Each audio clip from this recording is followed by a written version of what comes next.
सब ईवीएम का तिकड़म है। विधानसभा चुनाव में बीजेपी की बम्पर जीत को नकारते हुए सपा नेता स्वामी प्रसाद मौर्य ने जमकर हमला बोला। बीजेपी की चुनावी जीत पर स्वामी प्रसाद मौर्य ने बड़ा दावा करते हुए कहा कि ईवीएम का खेल चल रहा है, इसलिए बीजेपी जीत रही है। और 2024 में होने वाले चुनाव को लेकर स्वामी प्रसाद मौर्य ने यह भी कहा कि हम सबका मकसद एक है, 2024 में भाजपा की विदाई। देश को बेचने से बचाना है और लोकतंत्र को बचाना है तो भाजपा की विदाई जरूरी है। सभी पार्टियों को एक होकर ईवीएम का विरोध करना पड़ेगा।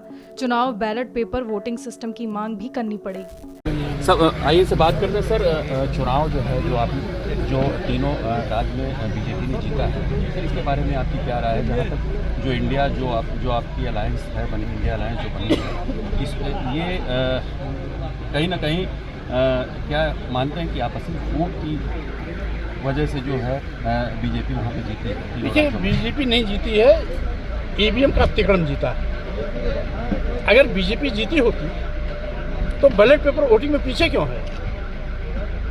राजस्थान, मध्य प्रदेश, छत्तीसगढ़ में बैलेट पेपर वोटिंग में हर जगह कांग्रेस दो तिहाई सीटों पर भारी है, से भी भारी है। यही नहीं, उत्तर प्रदेश के असेंबली चुनाव 2022 में 403 सीट में से 309 सीट पर बैलेट पेपर वोटिंग में समाजवादी पार्टी नंबर 1, मात्र 94 पर भाजपा आगे थी। लेकिन ईवीएम में उल्टा कैसे हो गया?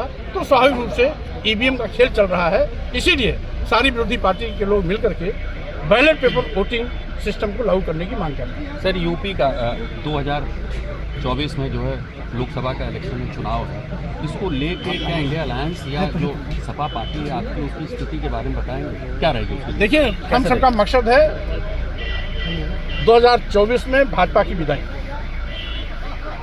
देश को बेचने से बचाना है, लोकतंत्र को बचाना है, संविधान को बचाना है, तो भाजपा की विदाई अवश्य करना है।